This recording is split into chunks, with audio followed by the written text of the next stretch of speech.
That's that new guy energy.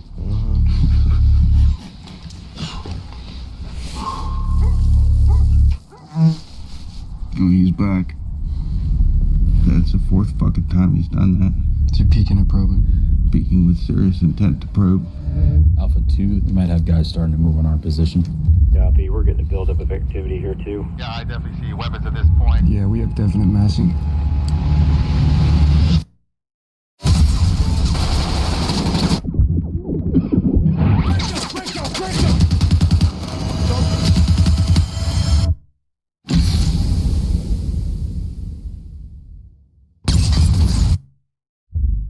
Redman 08 is profane. We're seeing activity converging to your north and south.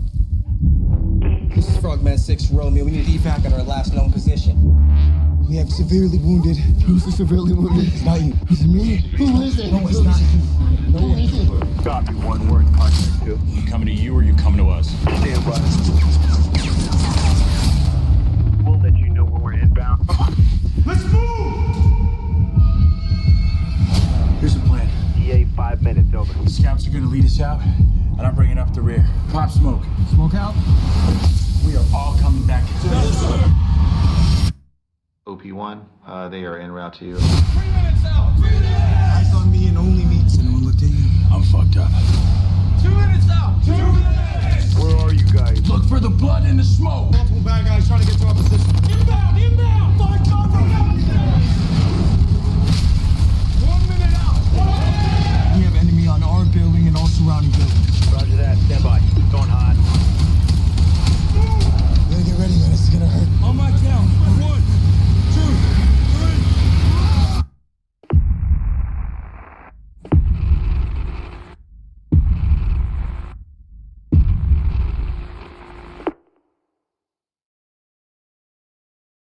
Hey guys. Hey guys. Hey guys. Welcome back to another video. Today we're going to be discussing Warfare. Yeah, Warframe. I love that Warframe. movie. Yeah, not the movie.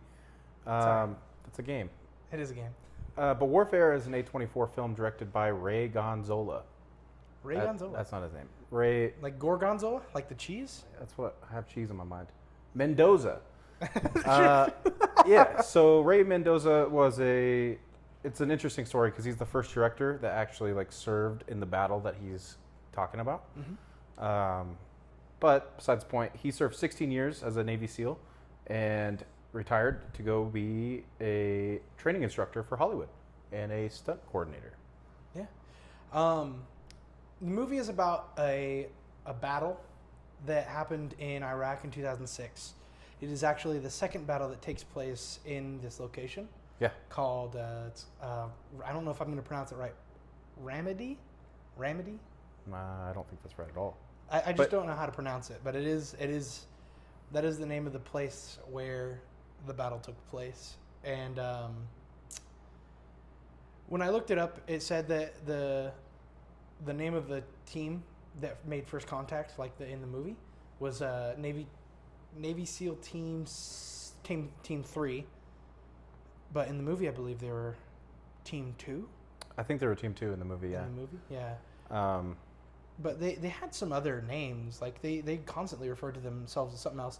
If you don't know, like, a lot of military terms, very easy to be like, wait, what does that mean? Like, I found myself constantly getting lost in, like, what are they talking about? But it was still really cool, and you almost kind of start learning the jargon towards the end of the movie. You're like, oh, I know exactly what he's talking about. No, you said you didn't know anything they were talking about. You said they were talking about a different language. No, well, yeah, at first. Yeah. But then towards the end, like, well, it's like when you are watching any sort of foreign film, but it's got subtitles, eventually, if you watch them enough, you start learning little bits of the language. For sure, yeah. And so it's like the same thing, you know? It is like a foreign language. And so, like, throughout the film, you start learning, like, oh, you know, they're, what were they called? Like Frogmen. Frogman, yeah. And you're like, oh, okay. Yeah. Well, the cast, Will Poitner, Kit Connor, Cosmo Jarvis, and Joseph Quinn, all really famous actors. Yeah, like extremely guy from Maze Runner. Guy from Maze Runner, guy from Ready Player One, new Human Torch, and Cosmo Jarvis has been in, like, he was in Civil War and a couple other things. Who's the Human Torch? Which one's the Human Torch? Joseph Quinn, this guy. And is that going to be in the new movie, or is that going to be? That's in the new movie. Oh, okay, that's cool. He's also in a bunch of other stuff. He's a really good actor. Yeah. But besides the point, they were all put through Navy SEAL training. Oh, were they really? Yeah, and they wore 80 pounds of gear every day on set. Damn. And they had to carry each other on stretchers for 2 miles uphill. Whoa. And do all sorts of crazy training. But during the training, they started coming up with nicknames for the actors. Oh, really? And yeah, just because the same nicknames are the ones they used in real life. Oh, wow. Yeah. Oh, interesting. So the Will Poitner character, not the guy on the radio. They called him Goober Bear. Goober Bear? Yeah, that's Okay. the director, by the way, was the guy on the radio. Really? That was the director? Well, Wow. not the actual director, but that's the character. That's him as the character. Oh, that's his character. Yeah, That's yeah, him. yeah. I see what you're saying. Yeah. Yeah, that makes sense. That's cool. Yeah, That is really cool. It is cool, and Is that why he got most of the focus? yeah, well, yeah, yeah, 100%. And also, like the terminology thing, they used it in Civil War because Mr. Ray Garnzola, sorry, it's funny. I think it's mozzarella. Yeah, whatever his name is, he worked on Civil War as their coordinator, their action coordinator for gunfights. On Captain America Civil War? No, the A24 film. Oh, I Yeah, forgot that came out. Yeah, and there's a scene where he's a sniper in the movie, he's an actor, and they use the same terminology like breakout, collapse, and all that stuff. Mm-hmm. But what was really interesting is because the director of that movie, Alex Garland, who directed Ex Machina and one other movie, I've never seen that movie though. Ex Machina? No, I have not either. You quoted it the other I day. know, I did. But apparently it's really good films. But he came up and he saw this coordinator and he was like, hey, like, what's up? And they started talking and he told his story. And Alex Garland was like, that's sick, dude. Let's make it a movie. Yeah. So then they went in and they started interviewing the Navy SEALs that were on the mission, Team 1 and Team 2, and a couple of the guys in the tanks, the Bradleys, to make a timeline of events based on accuracy. Yeah. Because the whole point of the film that they said was to not dramatize the story. And he said that this film was made for Elliot Miller, the guy who was disabled. Mm-hmm. Yeah. And they show him up at the end. yeah, they show him at the end. But Elliot Miller suffers from PTSD, and so does the other guy, Ray something. Mm-hmm. No, Joe Heidelbrand. These names are so confusing.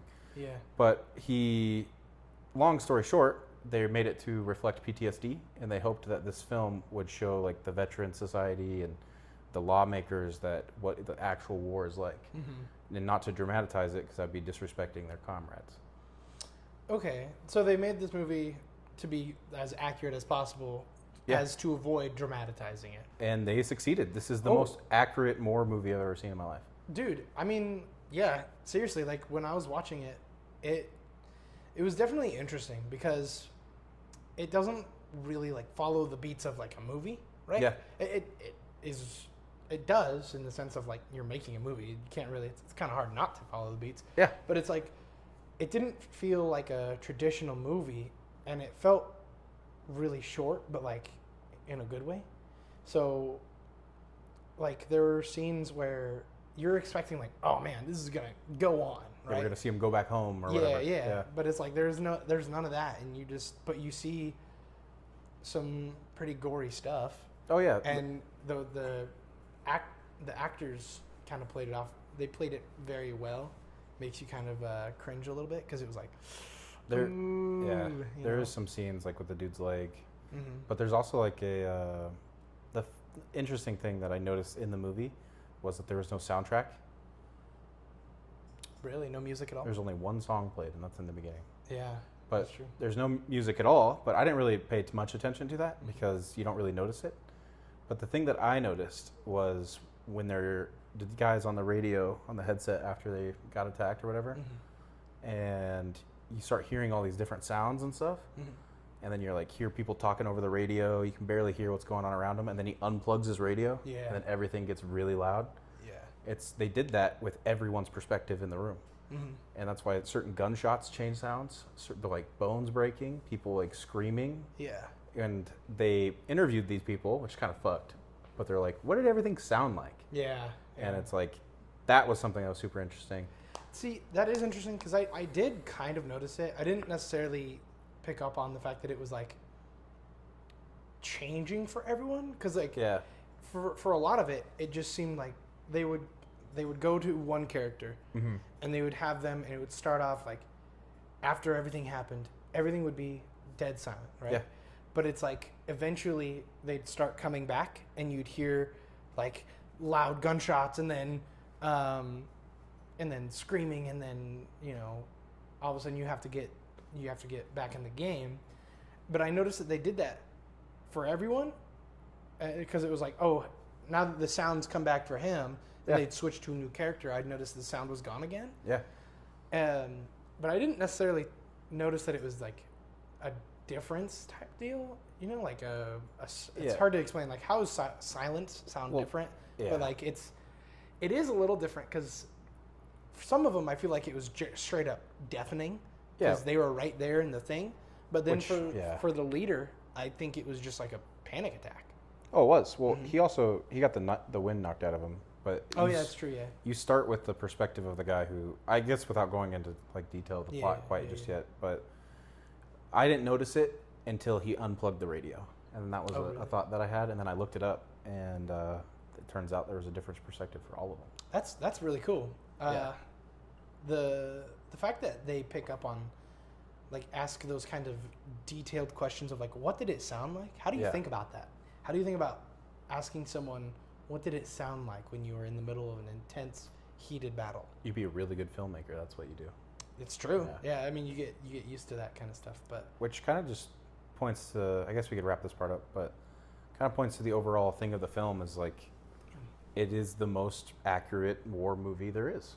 And that's probably the base reason to go watch it. And that's the common consensus on the internet. And it's also, a lot of people are saying it's an anti-war movie. A lot of people are saying it's a movie that makes you want to go sign up. Right, yeah. It's kind of up in the air in that bit. Well, I think it's very different on who you are, right? And how you view this stuff, right? Because it shows in the beginning, right, the camaraderie of the whole thing. Well, we'll just get into it. Well, I don't want to get like too far into it right now because I want to segment into the new one. I have a thing about that. Oh, okay, so okay. We'll just get into it. But what was your review of the movie? So my ultimate review, I think it was. Let me think about it. How are we gonna do it? I think we should do out of 10. Yeah, but like what was the thing called? It's an HVAC or something like that. HVAC. Or not an HVAC. Like that's something else. Air conditioner. That's an air conditioner. No, it's the thing when they call to evacuate. Breakout. No. They Collapse? call. No, they call for the tanks. And it's a specific term.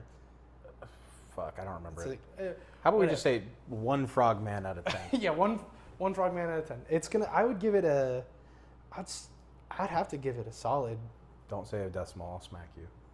9.2. No. 9.2592. I would give it a 9 out of 5 or 9 out of 10. 9 out of 5. 9 out of 10 frogmen. Frogmen? That's good. And well, the reason is because it's real. There's just a whole other element of a real story. Yeah. And it's just, I think everything about it was a good think piece. It makes you think hard. I would agree with you. I would give it a 9 out of 10. But the reason why I'm not going to is because of the F-16 shot and how it wasn't long enough. Yeah. So 8 out of 10 for me for historical accuracy and not just being another action movie. Yeah. And really was something that you didn't know you wanted to watch really until you watch it. Mm-hmm. And you're like, damn, that was really cool. I want to see more. Yeah. Yeah. That the F-10 is also F-16. F-16. Sorry. Yeah. I don't know these things. Sorry. No, but F-16. That shot is the reason why I didn't give it a 10. Yeah, which because I would have. Yeah. But anyway, that's the end of the first half of this video. Yeah. And goodbye. We'll see you in the next half. Hope you watch it. Support these guys. We'll see you in the next one. Definitely watch it. All right. All right. This is the second half of the warfare video. This one we're going to go a little bit more into depth about the plot, and we're going to talk about more spoilers. We're going to go through the plot of the movie and kind of just bullshit. And I think we wrapped up the first one pretty good. But anyway, Yeah. I guess you were talking about, before we left off, the opening of the film? Yeah. Yeah. So the opening of the film, it starts off. Now, watching a movie with this guy, kind of always going to be hilarious. But it starts off with a video of this, Yikes. like what, Pilates? Is that what that was? Well, you want to know what it actually is? Oh, yeah. So it's this soundtrack from Eric Prides called Call on Me. It's an artist. Right. And it's a movie, it's a thing that they would actually watch as soldiers every single day in the base. Yeah. So that was kind of fun. And it opens the movie really well because you're kind of like, oh, this is fun. This is the boys. This is some good music.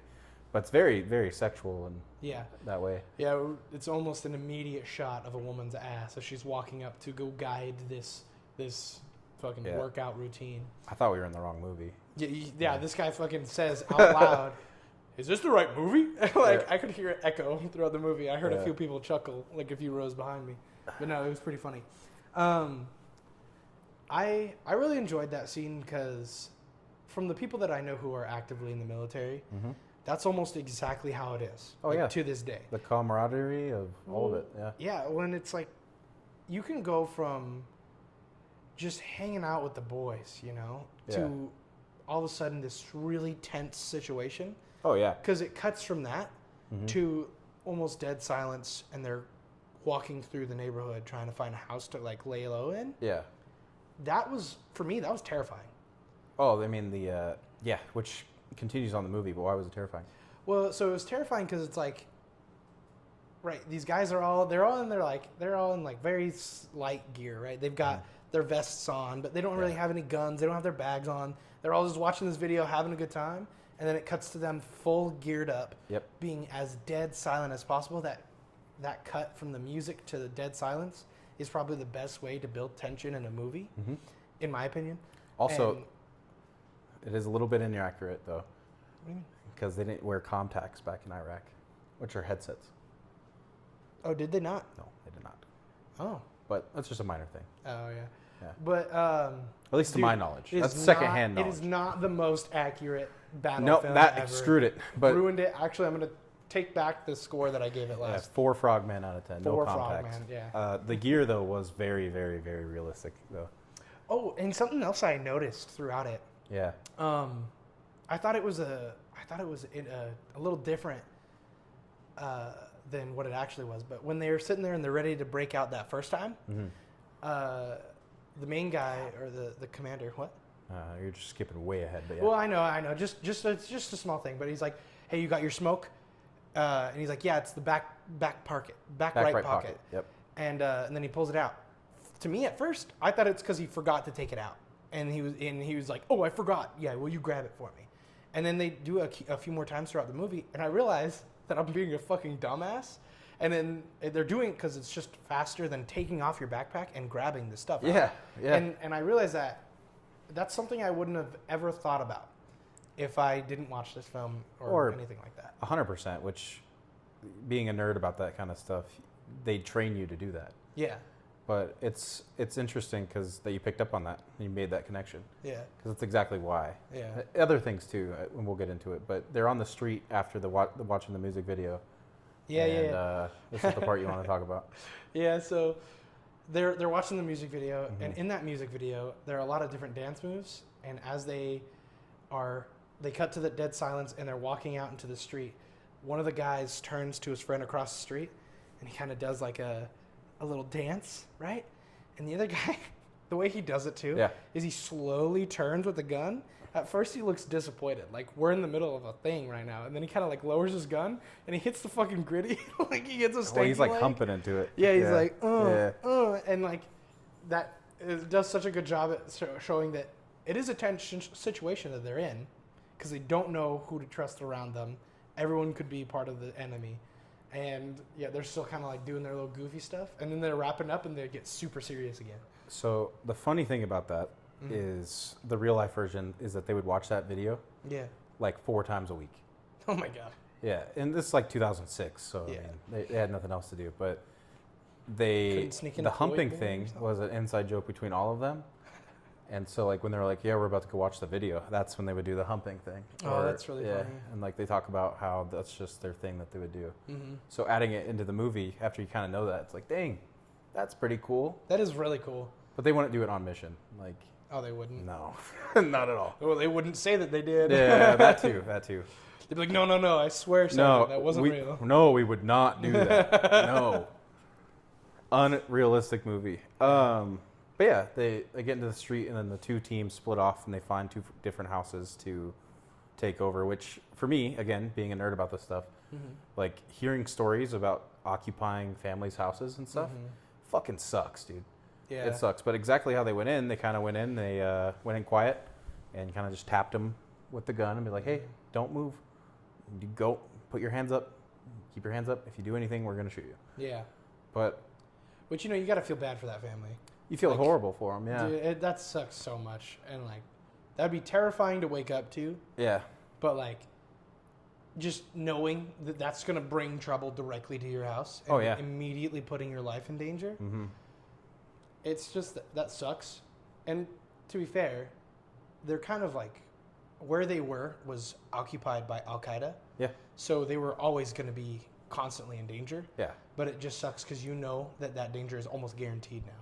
Which the mission was for them to search the city for Al-Qaeda's forces. The city is much bigger in real life. Mm-hmm. Well, we only got to see that one small part because it's a shorter movie. Well, and it's about just their story. Yeah, which also, the set was really interesting because it's a whole entire city they built. Did they really? On an airfield in London. And really?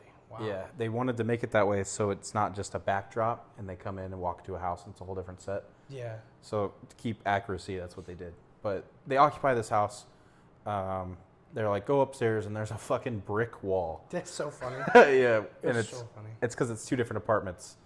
But since they're SEALs, they got a fucking sledgehammer in their back, which is, a thing that they would carry. Mm-hmm. And then they break it down and kind of freak out the other family. Because I'd be freaked out if someone started fucking sledgehammering a wall. Yeah. And then saw a flashlight and a gun, I'd probably be the same reaction. Oh, yeah. My thing was, I was a little confused, but I assumed they did it as to avoid having to go back outside. But, like, I was like, that family got in their apartment probably the right way. So why didn't they go around the right way and go through the front door? More danger. That's what I was thinking. It was like, had to have been like, they had to go outside and then climb up some stairways that would put them out in the open. Yeah. Especially if you're up high. And so it was just like they wanted to enter quietly. So I assumed that's why. It's also a defensive position because, like, if you went up to the top and let's say that they are Al-Qaeda up there, then it's like you guys are separated and you'd have to fight your way outside to help them instead of just going up the stairs. That is true, yeah. Because honestly, at first, I thought that, I was like, oh, that's weird, a blocked up stairwell? That sounds sketchy. And I immediately would have been suspicious. I would have been like, nah. I would have been suspicious as fuck, but the way they did it was cool. I mean, it was cool to watch. Yeah. Just terrifying. And then basically it kind of cuts to the next day of them doing recon and listening to their different jobs and things, which was kind of a neat little thing. Yeah. Because does it open with the sniper or does it just cut to all of them? I don't really remember. I believe it does just like a really quick sweep of them all. Yeah. But then it does a more detailed stop on the sniper because you kind of get to see what he's looking at, and then he doesn't really talk for like the first little bit, but you see how focused he is, and like he lays there for a long time, just scanning, and then they do a shot where they show that his safety's on. Yeah. Because you also see as he's scoping around, he's avoiding, or he's actively like rolling over like children and like just random people on the road. Yeah. But he's like, it's on safety, but still that's scary. One of the things that you are doing though that's cool, it's like it would be very, very, very, very annoying. But every time you see someone, you're like, 12-year-old kid, brown shirt, blue jeans. And it's like, that would be annoying, having to keep a head count. But it's cool to get to see how they actually do it. But that whole thing, it's like, it kind of builds tension as you see everyone kind of doing their job and stuff. Yeah. And then the new guy, the saw gunner, the dude with the big machine gun.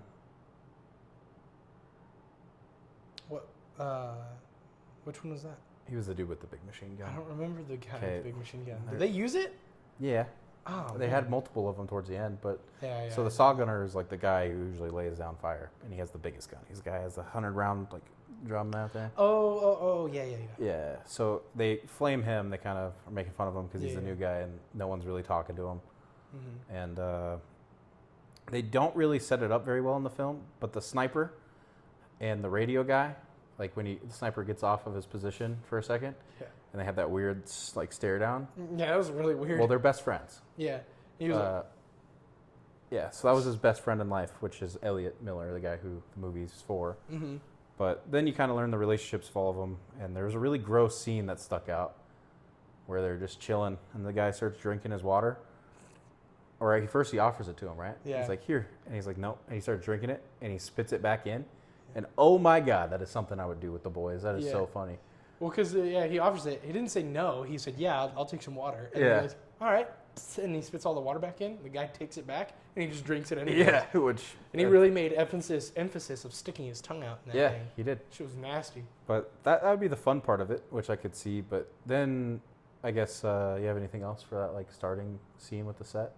No, other than, like, that's the first part where you hear them on the radio. Yeah. And, like, you hear them just talking about just all this stuff and giving positions, giving away, like, oh, these are the people we've monitored. This is blah, blah, blah, blah. The transferring of information. And, dude, and it's so crazy because there's just so much going on. Well, yeah, especially, like, because you have an F-16 above you. Mm-hmm. You have Bradleys in the area. You have a whole different other SEAL team in a house way down this, like, next block over. Yeah.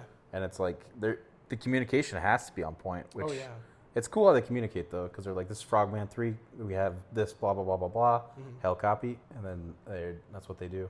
Yeah. But it all starts off because the sniper we were talking about and his buddy, and the saw gunner that came up, the new guy, they, in the little hole that they cut out of the wall looking at this, what was it? The thing that they were looking at? Yeah. It was just like a little restaurant. Yeah, it was a restaurant. Besides the so. point, the streets clear out and they're like, oh, fuck. Yeah. The Al-Qaeda's coming. Yeah, something's coming. Yeah. So then a grenade gets thrown through the wall, and it doesn't have a fireball, which is cool. Kind of just explodes. Yeah. Yeah. And I don't know if you know how grenades work, but they are very dangerous in close proximity. Oh, yeah. And they're very dangerous a little bit further. But the way that all of them recognized the sound of a grenade coming in, and they all kind of went behind different walls and stuff. Besides the guys in the room, they stood still. Oh, like, kind of the thing with like grenades is that they release shrapnel. Yeah, it goes up. Yeah. And so like if you're like laying down in front of a grenade, kind of laying down towards it, it's probably the safest thing you can do. On a bed, you'd be fine. Yeah. But the guy in the corner, I felt so bad for, because the grenade was like right here, and he immediately just kind of ducks down. Yeah. He was fine, but it's like, that would be the worst, dude. That would be the worst, especially getting out and you're like, oh, fuck, is everyone dead? Yeah. Yeah. Well, and it's like, that's so disorienting. Oh, yeah. Just, you lose, I don't know from experience, but like, I can imagine that that's loud. You think you're going to die. Yeah. And you think everyone else around you might die. And you don't know if that's going to happen and then immediately follow in insane assault, which is exactly what happened. Oh, yeah. And so it's like you have to be able to snap out of it really fast and lock in, or else you're gone. Which the saw gunner was, he's immediate reaction because they saw figures running around the balcony. Yeah. And he started lighting them up, and he's the one that got them out of there because otherwise they would have been fucked. Mm-hmm. Plus, they also had claymores set around the building. Yeah. But we'll get into that. There was also something really weird that I thought.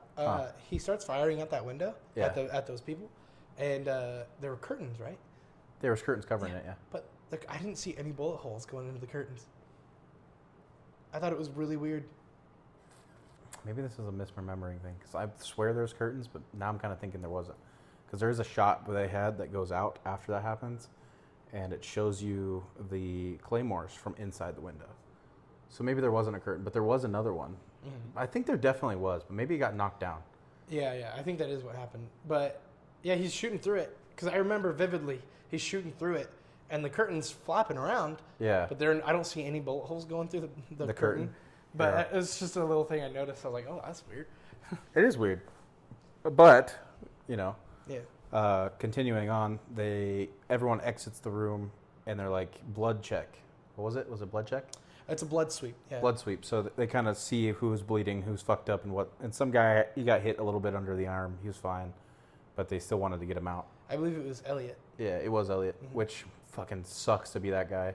Dude, Gets hit with a seriously. grenade, and then later on the other thing happens. But you kind of expect people to die like quicker later on. But Yeah. casualties didn't really happen in SEAL teams because they were that good. Yeah. Um, Right. Well, and that was my thing, is that I was really curious because he got hit in the arm, yeah, right? But they have like on team, like not necessarily medics, but like people who obviously understand yeah, medical procedures. Like you have to. yeah, And so it's like you see it and you're not immediately like, okay, well you just got hit like kind of in the shoulder, right? yeah, And it's like, okay, well let me just do a quick checkup and then you're fine. Like let's get this going. yeah, No, they called like a whole evac for him. yeah. Get him and, out. And so I was like, that's interesting that they're getting him out over like a little thing. Yeah, But that I don't know. I just thought that was interesting because it's like it does make sense. yeah, Because it's like you don't want them to just like you don't want that to get worse. No, I mean At you, all. you don't, and also it's like you got to know if you got to give this guy attention, medical attention and stuff. Well, yeah. Which he is the medic, which I would Oh, was he? really suck. Yeah, that would really suck. Sniper medic, dude. Fuck, come on, Yeah. man. But anyway, they go back in the room, which you kind of start seeing their like formations and stuff, and how well trained the actors are, which is cool. Oh yeah. Because like the way they move is exactly how soldiers would move, and like they kind of cover each other with their bodies when someone's grabbing something, and they keep the saw gunner in front, and they get everything out of the room, and then they say, what is it? The main guy, which starts off really like assertive and stuff. Will Poitner's character. Yeah, yeah. He's like, all right, collapse in 10. We're getting out of here. We're going downstairs. And we're gonna take the main thing. Yeah, and he comes up with all these plans and all that. Yeah. And he's like, this is the scenario. This is what we're gonna do. Yeah. Very assertive. And the collapse is just basically taking everything out and putting it back in your gear and your kit and making sure you don't leave anything behind. Because that was another big thing in the military, is leaving equipment behind is big no-no. Oh yeah. But what was I gonna say? The thing that I found the most funny is that they have 2 interpreter translators with them. Yeah. I forget exactly what they're called, but they're basically just local forces that help navigate the area. And the entire movie, they're like, in the beginning, they were sent to guard the downstairs and hold it down. Yeah. Kind of seems a little weird because you're like, why would you send these guys down there? Right. Yeah. But then they're talking amongst each other, and they're like, yeah, they're kind of just setting us down here, so we're the front force, and we're gonna die. Yeah. And they kind of keep running back upstairs, being like, what's the plan? Blah blah blah blah blah. And they're like, go back downstairs, and like, fuck, all right. Yeah. So besides the point, they collapse in 10.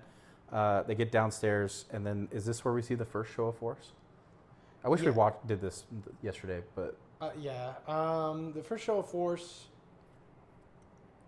no, that didn't happen until later. that didn't happen until after the Yeah. first attempt. So they get downstairs, and after they collapse all their gear, which another thing I noticed was when he had to grab his little radio from outside.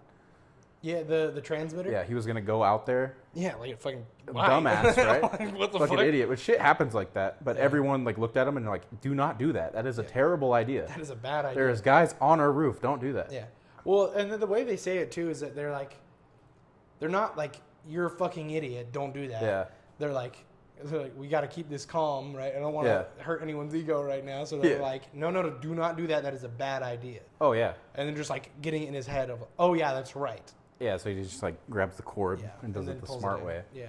But they get downstairs, and we kind of keep getting these shots of the F-16 radar for thermal, like seeing what's going on and stuff. And you kind of just, over the course of the film, start seeing more white dots appear around them Yeah. on the different rooftops, which I thought was cool.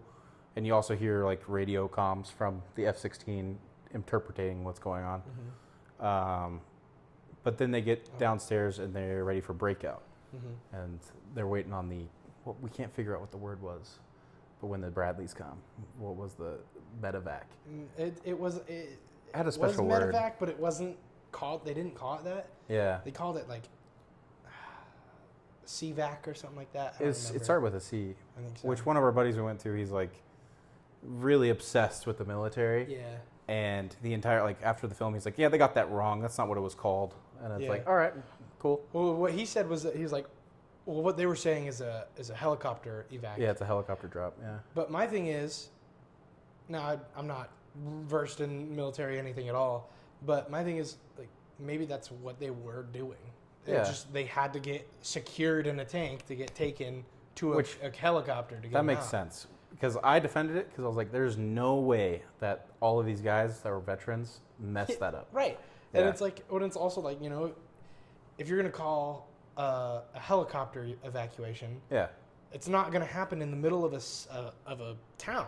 Mm-hmm. You're like, because like helicopters obviously aren't nearly as strong as a tank. Also, you know how bad that would be? Yeah. You ever seen Black Hawk Down? No. It's fucking bad. Is it? Yeah. Oh, jeez. Another really good movie. But they're getting ready for breakout. They call the Bradley to come pick them up, and they're like 5 minutes out. And tension definitely starts building, especially when they get outside, because there's no gunshots or anything going on. Mm-hmm. Which another thing was the interpreters were funny. Yeah, because they're waiting to break out, and then they explain what's going to happen to them. And they're like, what's going to happen? They explain, oh, you two are going to go out, and then we're going to follow immediately. We're going to be right behind you. Right behind you, yeah. And then they look at each other, and they say amongst themselves, they're like, dude, you know they're just fucking sending us out there to die, right? Yeah. And they're like, yeah, I know they are. And he's like, ask again, see if we can't. Tell them we don't want to do this. Mm-hmm. And he turns around, he's like, what was the plan again? Yeah. And he's like, no, dude, we will be right on your heels. Like, we will be right out there with you. And then they get sent out there, and as they're all going, the guy stops the other guy as the two go out. They go back, yeah. And they're like, motherfuckers. And they get sent back up. I thought that shit was so funny, but I can't speak to everything because I don't know. I wasn't there. I don't work with these guys, but usually they're treated a little bit better than that because they can also speak fluent English usually. But Guy Ritchie's The Covenant is a true story about a interpreter and a U.S. soldier, which is really good too. Oh yeah. Besides the point, they break out, which was cool. It gets you hyped as fuck when they're like, break out in 5. Yeah. And they're like, all right, break out. And all of them are saying it, and they're going out. And everyone's doing their jobs, which another thing is the choreography, dude. Mm-hmm. If anyone fucks that up, that sucks. Yeah. Bad. But they go out, and the Bradley opens up. I don't think they were getting shot at first. Mm-mm. And it's kind of like that thing where it's like so unsettling because you're like, oh, something's going to happen right now. It's quiet before the storm. Yeah. I think it was like they said the fog of war or whatever. Oh, but they go out, and just as he's about to get into the tank, an IED goes off. And it genuinely jump scared me. Yeah, me too. Because we went and watched it in IMAX, and it was the loudest sound I've heard in a theater in a long time. It was really loud. The same with like the grenade at first. That was pretty loud. That was loud but too. Like I expected an explosion to come. Yeah. But like when that happened, my ears were ringing. I was so confused. Yeah, and then it's just fucking dead quiet after that, which is crazy. And then you kind of see a guy in pool of blood and all fucking dismembered, and I think it was one of the interpreters. It was one of the interpreters. Yeah, he was gone. He could not, and the other one was like in half. Yeah. And then the main guy, the whole movie is about Mr. Elliot Miller. His legs are fucked. Mm-hmm. And he's the first perspective you see, and he looks down. He's on fire. His legs are mangled. He's covered in blood, and all you hear is him screaming. Yeah. And that was disorienting. Well, that wasn't Elliot though, was it? The first one was Elliot. Yeah. I thought it was the other guy who only had one of his legs fucked. Maybe you're right.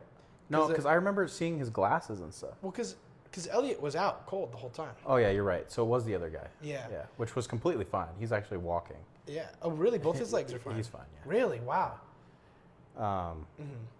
But he looks down and he's all fucked up, and then the other guy's worse. I don't remember what the exact visuals were. But it was so... you see his legs. His feet were not facing the right directions, and like his legs looked flattened. Yeah, they look mangled. Yeah. And then you see, apparently, the guy who the director was. Yeah, the radio guy. Yeah, he was out there, and he just kind of sits out there and is staring at Elliot. Mm-hmm. And it's kind of like in a moment of pause. He doesn't know what's going on because Elliot's not moving. He's not showing signs that he's alive. Yeah, I mean, that's his best friend. And he's mangled. Yeah. And for me, this was very interesting because now probably if I had like genuine military training, it would probably be my reaction. But like, for me, like, okay, we're getting shot at. An IUD just went off. Yeah. I gotta run. Like I wouldn't think about grabbing him because I think he's dead. Yeah. I'd be like, he's probably dead. But with military training, you want to do that. Exactly, yeah. But it's like, and for a while, I thought that's what he was going to do because he stood there for a long time. I thought he was just going to be like, I got to go. Well, when he starts, like, because he doesn't come back to it until you hear the gunshots wooze past his head, which I thought was cool. The gunshot sounds were phenomenal. Dude, they were so good. Yeah, I was just about to talk about that. They're really good. Like, because the whole thing with a gunshot is when they're far away, Yeah. you hear it hit something beside you before you hear the boom Yeah. of the gun. And so hearing those, I genuinely would like snap my head. Yeah. Because it would just, and then pow. Which is such a good movie to watch in IMAX, dude. Yeah, that was a great movie to watch. I've seen some fucking bad movies in IMAX, and I wonder why I even did it. Yeah. But yeah, the bullet sounds were phenomenal, and he kind of just gets in this moment where he's staring, and then he gets woken back up, and it's like go time. He starts fucking shooting, going through it, and then he grabs the guy and pulls him out. No one's helping him because they just pulled the other guy in, and they're like, oh, there's gunshots. Yeah. And he starts pulling him, blah, blah, blah, blah, blah. And as he's getting to the stump of the door, his mangled leg gets stuck on the corner, and he's like pulling it, and it's almost looking like his leg is pulling off. Yeah. Which was really gross. That was so gross. And So gross. I have his name written down. I don't even really want to try to say it, but the prosthetic designer Tristan Versolis, he worked on thousands of movies. He's an Oscar winner, multi-time Oscar winner for prosthetics. Wow. And you could definitely see what he wanted in the movie. Yeah. He did a really good job, and it made me cringe. But he lets him down and at the stump of the door, and he's like, I can't do this alone. This is insane. This guy's leg's pulling off. Yeah.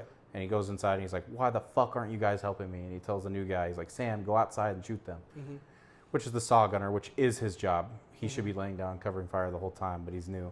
When you see him, he's also going through that same thing. Everything's quiet. Oh, yeah. Right? Because the guy goes in, he's like, I need fucking help out here. I need fucking help. But, like, he's obviously screaming that. Yeah. But it's just, like, really muffled for the new guy. Because you hear it from his perspective. And it's like, and then he says, Sam! Yeah. And he snaps back in. He's like, I need you to fucking help me. And he goes out and he starts doing his job. That is exactly what it was. Yeah. You could see the look on his face, though, immediately. He was like, I don't want to go back out there. Yeah. But then terrifying. he kind of does this thing where he tightens his helmet, and he's like, all right. Mm-hmm. And he goes out there, which is, that's what I think about, is like, if I was in this situation, you immediately would be like, I don't want to go out there. Mm-hmm. But this is your job. Yeah. So it's like... Well, that, and it's like, what other choice do you have? Yeah, it's either that or you're fucked. Yeah, either that or you stay inside and you die there. Yeah. And your opponents move in. So they get him inside after needing some help, and that's when all of like the audio kind of changes through the people, and you start seeing people who, like, the main guy, he can't breathe because he had like his wind knocked out of him. He keeps going, like, breathing heavy, and then the radio guy, you start hearing the call signs and stuff. The people who are on the ground just hear screaming, which is muffled with everything, which I can only imagine what it would be like to only hear yourself screaming. Yeah. And everything else is dead quiet. Yeah. So, like, sometimes I hear about, like, when people go through that kind of stuff, Yeah. they don't realize that they're the ones screaming. Yeah. Like, they're just like, I hear someone screaming, and then they're like, oh, that's me. Yeah. Like, holy shit. And that's a terrifying thought. It is. It really is. And it was very disorienting, like in the theater, especially if you're like sensitive to those things. You're like, holy fuck, what the hell is going on? Yeah. And that's why it was so cool when he finally unplugs the radio, because everything kind of just goes into life. Yeah. And they try to do surgery on them, or like get them to a point where they're okay after they're like, hey, we need a show of force for the shit to calm down. And that's where we talk about the F-16. Yeah. So what was your problem with it? So... Because it was the coolest thing in the movie. It was. Yeah. In the trailers, that quite literally, I even told Devin, that is the reason I wanted to go watch it, because that scene specifically of the F-16 doing a show of force over the town was so fucking cool. It was really cool. The sounds, the dirt being flung everywhere. Yeah. I'm not gonna lie, the first one, I think it was a little too short. It felt like I was just watching the trailer again. Like I was expecting a little more to happen. However, their reaction to it was, I think, very good. Like the silence? Well, because the first one, you can see them getting all tensed and prepared for it. Yeah. And then you hear it go over. Because if you don't know what a show of force is, you don't know what's about to happen. Yeah. unless you've seen the trailers and you see the F-16 coming. You're around like, the I know corner, exactly you're what's like, what happened. oh shit! Yeah. But like you see them get all tensed up, and you're like, what? Why are they doing that? What's about to happen? And then they just go over, and you hear the rumbling of that plane, Yeah. and it goes over, and everything feels like it moves over an inch. Yeah. And it just like everything, all the dirt comes flying through the windows shatter.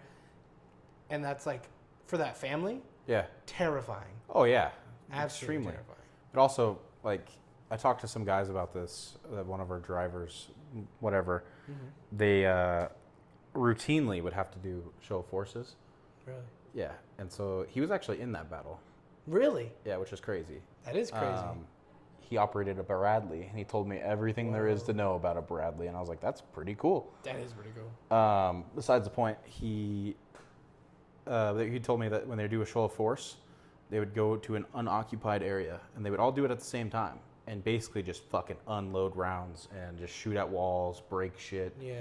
Fucking F-16s fly over, tanks start shooting. Damn. And it's like, it's the same thing that happened in the movie. It's like, because the Al-Qaeda, they were shooting at the building, and now it's just silent. Mm-hmm. Yeah, I mean, because if that's what you're doing, and you see that shit go down, Yeah. okay, hold on. Hey, you guys are going to blow us up? Okay. Well, that and like, you know, it kicks up all the dirt. You don't see anything. Yeah, everyone on the roof's probably like, fuck. Yeah, and then it's also, can you imagine, like, just having a plane, because we live right, like, not too far away from the airport. Yeah. So having the planes go over our building is Yeah. almost disorienting sometimes. Oh, yeah. Having an F-16 fly right next to you, that would be, like, I'm done for a few minutes. Your ears are ringing. Yeah, you're 100% right. And so that's what I thought was so interesting. Is Yeah. that, like, that's because that's what they're all kind of hunkering down because they knew it was going to be fucking loud. Yeah. And so basically the show of force happens and it calms things down for a bit. The guys inside are trying to ask for another Bradley to show up because the Bradley just left. That was really weird. Yeah. I was like, he's in a fucking tank, dude. Well, why'd he leave? Josh and I, we looked at each other at the end of the movie and they're like, oh, now they shoot? Because Right? in the beginning, you would figure that the Bradley would start lighting up rooftops and Right. get them out of there, but they didn't. So, whatever. Which, you know, I thought it was weird, but I also think a very human thing to do, right? You're yeah. scared. You're like, oh, shit. Like, even though you're in, like, the thing that's most safe to be in. Oh, yeah. In that situation, you're like, oh, shit, I'm going to fucking close that door. But I'm getting the fuck out of here. IEDs are meant to immobilize them. So if you get immobilized, that's not good. Oh, yeah. It's not good Yeah, at all. that's true. It's probably exactly why they just rolled out. Yeah. Which orders are orders, you know. Which, But what is an IED? an IED is basically a big old thing of C4 wrapped with shrapnel. From my understanding, it could be remote detonated, or usually it's like just placed in the ground. Oh, okay. I always thought it was an air attack, like an air assault. That makes sense. I actually don't know exactly what it is. Oh, I've seen The Hurt Locker though, so that's what I imagine. oh, I have not seen that. Really good, like Anthony Mackie's best movie. Really? Yeah, 100%. Anyway, that's at least my understanding. I could be way wrong on this, which I'm sure Dan's gonna be like, no, actually an IED is this, and I'm gonna be like, all right. Dan, the one who watches this? Yeah. Yeah, But- he's gonna comment for sure. What up, Dan? The Bradley leaves, and they're trying to like keep these guys alive. And I had this really, really like interesting scene where they're uncutting his pants, and yeah. you see his mangled legs, and his fucking dick comes out, Yeah. and you just see the pain that they have, and they're like, fucking the medic, the sniper, Miller, he finally woke up, just fucking looks down and starts screaming, Yeah. which that would be probably the worst thing. Yeah. Which is probably why he doesn't remember it. I don't know if I told you this, but the whole reason they made the movie was for him to remember the events of what happened. Really? Yeah, because he doesn't Wow. really remember any of it. I mean, yeah, that's very valid. Because, like, how are you gonna remember that kind of stuff? I mean, right? you wouldn't want to. You trauma block that Yeah. so fast. I mean, he spent the next 35 minutes screaming in pain, so Yeah. I wouldn't want to remember it either. Was it the whole thing that he didn't remember, or was it? The whole, like, he remembered the mission, Oh, remember wow. getting to the house, but he does not remember what happened of his evacuation. Wow. Yeah. Wow. Which the other guy who was injured, I think I skipped over this too. He said that he didn't really start to heal from what happened mentally until he watched the movie. Really? And I guess there's like it's a therapeutic thing. If you like are able to re-see these events, then it's like, oh, it wasn't that bad. But, Right. Yeah. That is fair because, like, perspective is so crazy. Like It is. seeing things from your own view, Yeah, things can get really clustered. for sure. And like, especially in a high tense situation like that, you're so panicked. Yeah, And it's like to be able to look at it and see it from a different point of view, yeah. and like that'd be kind of, I can see how that can be relieving. Oh yeah. Yeah. Which they start doing the surgery, and I said that like 3 times now. It's kind of hard to follow because we watched it yesterday, and we're making this like 24 hours later. Yeah. So it is, but my favorite part is when he is using the morphine that he's asking for. Because the medic wakes up and he's like, morphine now. He should have done this hours ago. Yeah, And the guy accidentally injects himself with morphine. And it's funny because I've had that happen. I'm not going to go into the story of it, but I've had that happen, something similar to me in real life. But he re-injects him, and the other guy, he was like, I need more morphine. That's not enough, bro. Yeah. But the medic didn't say shit. Yeah. But that's when they keep calling for the other team 2, to Yeah. come in and help him out. And they had this really cool scene. Because it's in the perspective of the F-16, and it's going down thermal, and the guy is calling out where all the frogmen are. Yeah. And you see 2 different teams, and they're taking out bad guys, shooting them in thermal from over the top. And then you find them link up, and you just see their formations in thermal. Yeah. Which is a real shot, not CGI. So it's like, Really? yeah, which is really cool. Wow. Holy crap, that's insane. Yeah, and so they battle through, and you get to see kind of like how they move, which formations are everything. Like, you kind of watch it, and you're like, yeah, without that guy with the big-ass gun, we'd be fucked. Because he kind of just sprays down and makes everyone scared to come out. But they easily walk down the street and get to this other place. Yeah. And when they get up into the building, they're like trying to figure out what's going on. And one guy pissed me off so bad. Yeah. Because he comes in, classic jarhead, and he's like, oh, yeah, let's get the fuck out of here. Let's go. You ready? And he steps on the dude's leg. Yeah. And that guy's fucking mangled. Oh, yeah. And And it's he like, just starts screaming even more. yeah. Yeah, and then he fucking, the guy, the radio guy, he's like, dude, watch his fucking leg. And he comes back in, and he kicks the leg again. Yeah. And he's like, dude, watch his fucking leg. You need to watch his leg. Well, the second time was even better because it was on purpose. Yeah. Well, and then he crouches down. He's like, come on, man, this is just a paper cut. Get your ass up. And then he slaps the leg. He's like, you're a SEAL. Yeah, You're a frogman. Get up. Yeah. And his legs are fucking mangled. It's like, you're an idiot, dude. Yeah, it's so fucked up, man. Like, I would be pissed. Yeah. Like, but it's like, in a situation like that, you can't get mad. You're like, No. oh man, you gotta stop because I'm about to lose my mind, and Yeah. we're about to get into a lot of trouble. Which that's where the training and resilience would be Yeah. at its peak. But that guy probably shouldn't be a SEAL in general if he's acting like that. Yeah, no, that's But- fucking ridiculous. Yeah, like we're talking like we know. Yeah. You shouldn't be a Navy SEAL, dude. You don't read. Should not. Anyway, that's all not that awesome. happens, and then the main leader of our team, he talks to the other guy who's like second in charge, and he's like, hey, I can't do this. You need to run point. I'm fucked up, man. Like, I'm Yeah. really fucked up. And it's like, that is disorienting, or not disorienting, defeating for me, watching that, because you're like, man, I like that guy. It's from the Maze Runner. And then you're Right? like- Yeah. But then, you know, his and you character see him. was on point the entire film up until then. Yeah. Well, and it's like, I do believe it was a little bit because he led them out into that AED. Yeah. And that would be hard to. Throughout the whole thing, I was thinking about like being in his position Yeah. and how terrifying it would be just to have to make decisions Yeah. that could very easily lead to people's deaths. Which, like, living with that would be the hard part. Which, Especially if they're like your friends. yeah. Like you're all homies. And it's like if you lead any of them to death or permanent Yeah. manglement, That would suck. you're like, I would forgive myself for that. And over the course of the other guy taking charge, he kind of mans up, and because they have to evac, they're doing the same thing. But I thought it was interesting because this shit happens often, and you hear about it through veteran stories. I used to watch these VR guys that would do veteran stories, but they can't do certain actions unless they have approval, and they were not going to send the Bradleys for the medevac because they needed CQ's approval or whatever it Oh was. yeah. And they're like, what the fuck, blah, blah, blah, blah, blah. And then the other main guy, we'll call him Leader 2, I don't remember what his name was, but he's actually a really good actor. I looked at his stuff today. Oh, But yeah, I know him. he,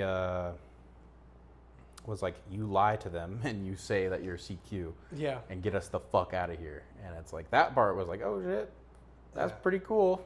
Yeah. Hope that guy didn't get court-martialed. Oh, dude. He 100%. did. Yeah. He got in so Yeah. much trouble for that. I already know. Like, Yeah. there's Or to maybe my that- knowledge, they're very strict in the Yeah. military, especially in those kinds of situations. Which could have been a thing, though, where they're like, nah, like, don't say anything.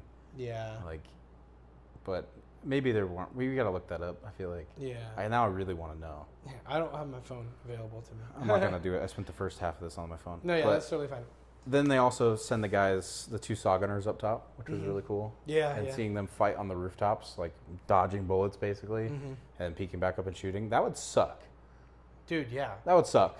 I would never want to do that. No, it's so freaky because it's like you know that it's like kind of unlikely that they'll be able to hit you, right? Because they're doing that peek and shoot, right? Yeah. Well, they also have a really big gun. Right. You don't want to stand up and shoot them when you're fucking getting shot at by that thing. Exactly, but it's like Yeah. still though you're sitting out there in this field Very, of just bullets flying, and you don't know if the next one's gonna hit you. Mm-hmm. A lot of the times you don't know you've been hit until you're on the ground, Yeah.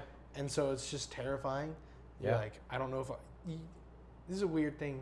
I don't know if I would ever be able to experience, but it's like I don't know if I'm alive or dead right now. I'm actively moving, but I don't know if I am. Like, Definitely haven't experienced that, but that would suck. that would be terrifying. But watching like all these other war films, you try to predict the plot. Yeah.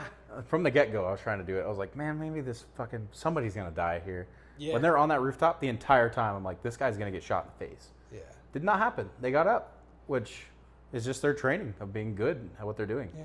See, now when I did read a little bit about it, I did hear, I read that someone got a Medal of Honor. I don't remember what it was called. He was the director.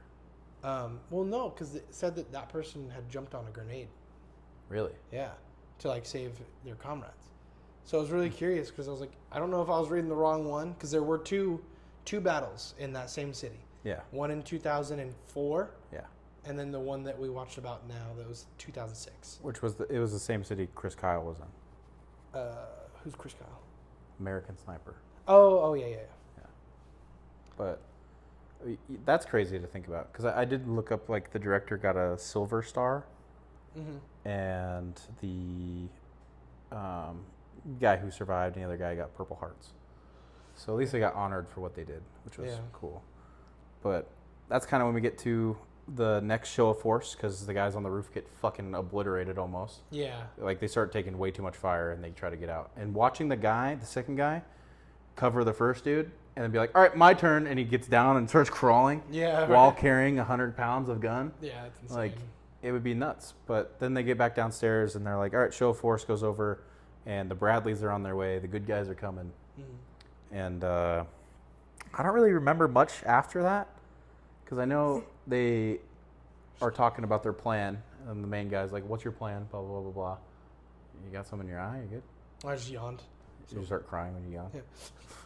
Yeah, you don't get teary-eyed when you yawn? No. It's really weird. I do that every time. Just off topic. I don't really remember much after that, besides like the main, like they get out, but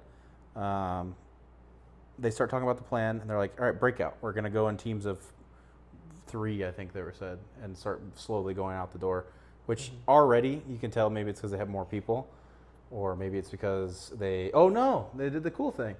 After the show of force, was it the tanks? No, it was the tanks. Yeah. Yeah, Oh, I guess yeah, that's yeah, later yeah. on, though. That's later on. They like I was saying, though, they start talking formation about how they're going to break out again.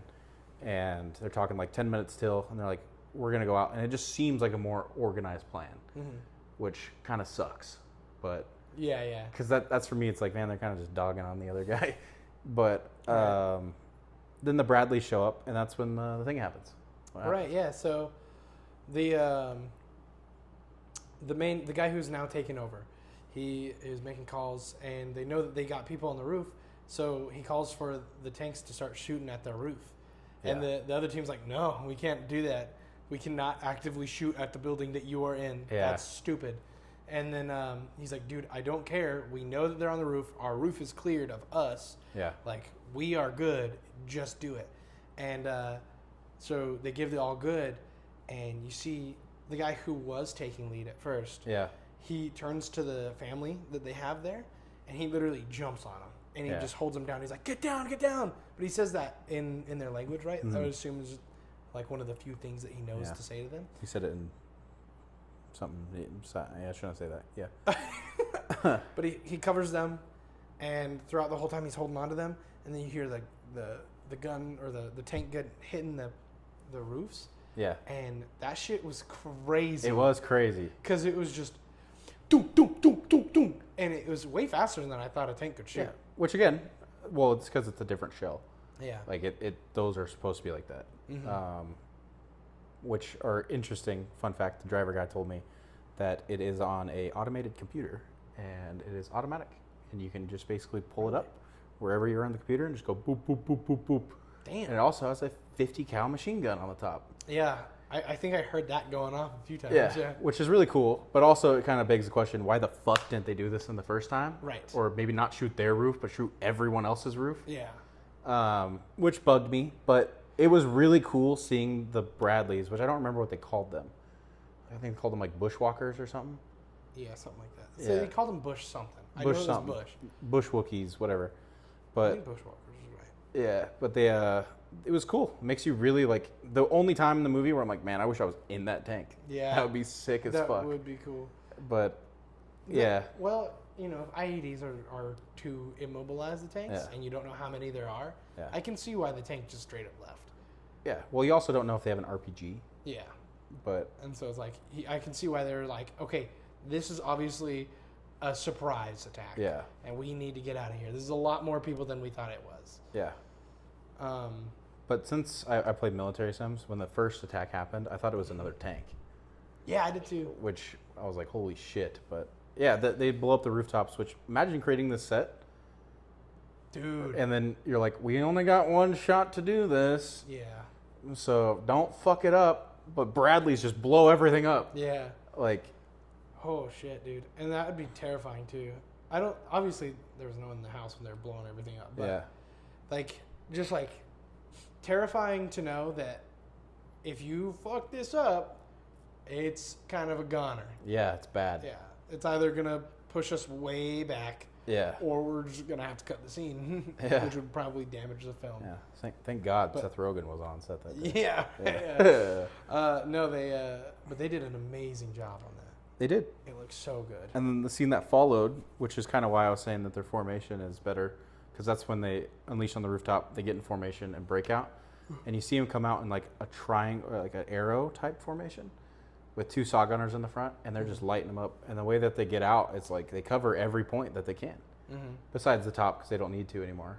And that shot when they're going out to the Bradleys after they break out took 9 takes. And like they talk about it, that was the Really? worst filming they've ever done. Yeah. Because they were like, the director, the soldier, he was like, I need this to be perfect. Yeah. Because this is like the scene that's most important to me, is like getting the accuracy of how you guys move down. And long story short, they get the guys that were injured into the Bradleys and send them off. And this is where I was kind of confused, because then the Bradleys left and then they came back. And then started laying. Because they when they got the guys who were injured in, and the radio guy, he felt like he was having some guilt because he got stuck in the Bradley, he couldn't make it back inside. And you hear him radio, and he says, "I'm stuck in the Bradley, I couldn't get back in." Yeah. And he just is like, "Fucking fuck," because that feeling would suck too. Right. Because you feel like you're shorting yourself and cheating everybody. Yeah, yeah. Well, yeah, that's true. But I also I know what you're talking about now. They do come back, but it's because those Bradleys, Yeah. I assume, were only for the injured, Yeah. and then they called in for the rest of the evac. Yeah, but it happened like instantly. It so- did happen really fast. I don't think they were the same Bradleys though.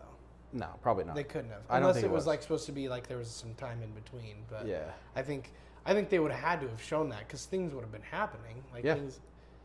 But yeah, seeing that, it was almost a sigh of relief, you know. Oh, see him get in? You seeing them all Yeah. get in, because at first when they did just put the injured in, Yeah. I got kind of nervous because I was like, oh shit, dude, they're just leaving everyone else behind. They have to fight their way out. Yeah. Like that's how I thought it was gonna happen. Which would have been really cool if it wasn't an accurate display of a movie. Right. Yeah. But I was genuinely nervous. But then I saw them come back. I was like, thank God they can all Yeah. get in. They can all be done with it. oh yeah, which seeing them go back inside the house and then be like, all right, time to, and then going in, and then leaving the family behind.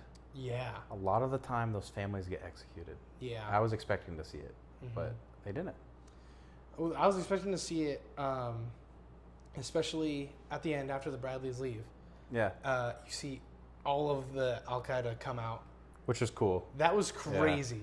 Yeah, Seeing them all come out, like even after all the shit that they had thrown at them, yeah. there were still that many left. 30 dudes just right there. So fucking many. Yeah. I was so expecting to see them go in and grab the family.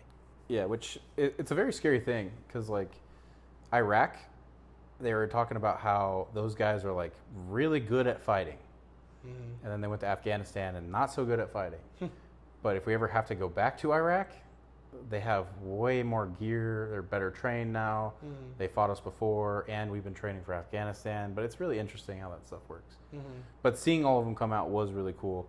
I was expecting a little more. I was expecting like fucking carpet bomb or something. Yeah, right. But I guess that's the thing with this movie is that it's an accurate representation. Right. But I thought for sure the family was going to come out and get shot Yeah. because that happens a lot. Anybody who helps an American, you're going Right. to die. Even if you don't have a choice, right? Yeah, you're dead. Yeah. But their whole house was destroyed, which fucking sucks. Like, I don't know what the economy is over there, but Yeah. Well, that's also another thing of. At first, I was confused, but I understand almost immediately after. It was when they do that bombing of the roof, yeah. and the guy's holding him down, and then he gets up, and then he just starts getting fucking screamed Yeah, at by the yeah. lady.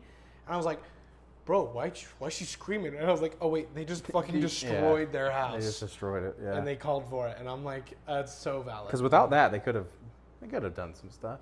Yeah. They could have lived there. But they destroyed the entire roof and the entire upper floor. Yeah. Like, manually just took out all the walls. Yeah. Like, I felt bad for him. And then that's right when the movie ends. Yeah. And it comes up and it says for Elliot Miller. Or it says for Elliot. And then they did something really cool. Yeah. Which you expect this from every movie. Yeah. What was it? The behind the scenes of, because it's a historical recreation, so they show like actual pictures of the battle. Yeah. Like the one thing I don't know why it stuck out to me so much, but they showed the picture of the door. Yeah. With all the bullet holes in it. Yeah. And like you see the picture of the door, and you think almost immediately back to that first scene when the first guy's shooting through the window, and then the other guy's shooting through the door. Yeah. And you're like, he's shooting through him, but it's going all the way through, like cleanly through. Yeah. And you're like, holy shit, that's insane to see like the actual picture of it. Which the director talked about it. And they had actual footage of what the fight was during the fight. Oh, they had They had footage and they had photographs because they carried this stuff on them. Yeah. So they reviewed it. They didn't want to put it in the movie though. Yeah, I wouldn't. Yeah. I wouldn't. I wouldn't. But the actor comparison, I was so surprised. Yeah. They looked exactly the same. Yeah. Some of them were. It was kind of silly because they They're had to blur blurred. out their face, and it's Yeah. like, oh, wow, look how similar they look. I think that was funny because Yeah. it's like I'm so glad they did that Yeah. because it's like man, they're active service duty still, so you Yeah. can't really say their name or anything. It's true. Yeah. But it's cool. But like the actors' characters that aren't service duty, you're like, wow, that's almost 1-to-1. There's some of Yeah. them though where you're like, all right, that guy's fucking black. That guy looks nothing like this dude. Yeah. And whatever. But it was pretty accurate. And like the main actors, like Joseph Quinn, Will Portner, and Ken Connor, they all look exactly like their character. Yeah. And especially the Elliot. Yeah. That part was That was fucking crazy. almost identical. Yeah. And it was freaky. It was really freaky. But then they also show a little bit of Elliot coming on set Yeah. and being there and actively telling him about the Yeah. things that are going on. Has both of his legs. Or actually, he's missing one. He's missing one. But he still has one, Yeah. which I thought he was going to lose both for sure. Yeah, I was genuinely surprised, and I was kind of, when I saw him come up on set, I thought it was the other guy who had the one injured leg. Oh, you But did? yeah, You I thought he did. died? Yeah, I thought Elliot died, Yeah. but I thought for sure both of them were going to die. or well, one of them. especially because at the end it said for Elliot. I was like, oh, Elliot died. Yeah. But no. Which makes it kind of a happy movie. Oh yeah, 'cause 100%. They all got out. That is really happy. It's not happy that they like he's disabled for the rest of his life. They all have PTSD. Which I hope that they took care of him. Oh, 100% they have to have. Because the director was his friend. Which also, it's like, you know, that's a non-service related injury, is losing your leg. What? It's a non-service related injury. Non-service related? It's a joke. It's a joke. Yeah. I remember you guys joking about that, but you're saying it so seriously. I was like, was that real? No. Yeah. I was just saying it in serious, sad, like, intent. Yeah. But that is a funny thing, because someone I know who's in the military right now, Yeah. he actively talks about that all the time. Yeah. He's like, man, I hope my knee hurts or gives out or something. It's her brother, huh? Yeah. Yeah, I figured. I don't want to say names because I don't. Oh, Obviously, I don't still think active anyone's- service duty. He is still active, but Yeah, also like if it comes out that that's the case, and if he ever does get hurt, they'll be like, no. Yeah, that would suck. Fucking, yeah. But yeah, the pictures are cool, and then him coming on set was cool. He was wearing a Deadpool shirt. That was pretty neat. Oh yeah. And I was like, this guy looks exactly like my uncle. Like, Yeah. weight and everything. Yeah. But I guess, you know, if you're disabled, what else are you going to do? I always wonder that too. A lot of the times I see people who are in wheelchairs and they look pretty fit, but like I always wondered. But that does make sense. Yeah. Seeing the guys who are active service duty come in and they're training the actors to go through the shots was cool. Just a really cool movie overall. Like, I've said this before like twice, but it was a movie I went into being like, oh, this is going to be a retelling of something action. They're going to take some liberties, make it look cool, but it wasn't. Mm-hmm. And it was something I didn't know I needed. It was an accurate representation of war. And it's kind of like I was saying too, it's like a trailer to go join up for the military, but not. That's kind of where like my heart sits, because I've always wanted to, but watching that movie, I'm like, no, but at the same time, I'm like, that'd be really cool. Yeah, you're still really tossed. I am, 100%. Didn't change you. It didn't, but it definitely opened my eyes to like, that's real. Mm-hmm. And like, if you're in that situation, you have to do it. But to wrap up my final thoughts, it's kind of it. Yeah, I didn't necessarily leave wanting to join. I was definitely like, whoa, dude, that's terrifying. Fucked up, yeah. But then at the same time, it's that same thing of like, I don't know. The main reason why I left not wanting to join in general is because it's like, they went through all this stuff, right? Yeah. Just to have it be like, at the end of the movie, they still don't retake the city. Yeah. Eventually they do. Like, the city's been retaken, but for all that stuff, for at the end for it to not have happened. And like, I would have felt so defeated. Yeah. And like, I would have felt defeated having to call on another team to come help me out. Yeah. I would have, it was. I mean, also, we mentioned it after the movie, being the other team coming in. Yeah, you gotta feel good. You got an ego boost for sure, because you're like, we're better than you. Yeah, you're like, strike team, move in. Yeah, except for the main guy wasn't like that. He was like, this is really fucked. Humble. I'm taking care of business, which is cool. Yeah. He's real humble. But, good. Yeah, great movie. Yeah, an amazing movie. Again, I liked it a lot, and I recommend that anyone who watches this, who is into, I can't even say into war things, because I'm not necessarily into war things, but I still loved the movie. Yeah, you actually really wanted to go watch it. Yeah, I did. Yeah. But seriously, I recommend it to everyone. If you, unless you're like really squeamish, but even then, like, just get over it. Yeah, even then, just go watch it in IMAX. Yeah, right? Yeah. But like, no, seriously, like, go watch it in IMAX. Go watch it however you can. It's a good movie. I give it a 9 Frogman out of 10. Your rating didn't change? Rating did not change.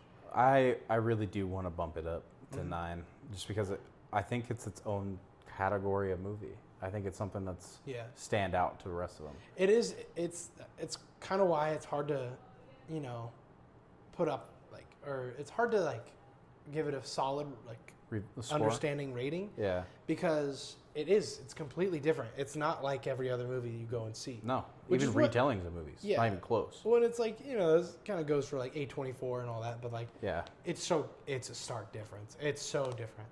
But it's still 100% worth watching. It is. And, I think I will give it a 9 out of 10 just because of that reason. Because I've seen a lot of these war movies. I've seen almost all of them. And this one was different for sure. But that's kind of my final thoughts, and we'll catch you for the next A24 film. Yeah, or just next film that we go see. Yeah. We're still wanting to go watch some movie on Tuesday. We are? Yep. What one?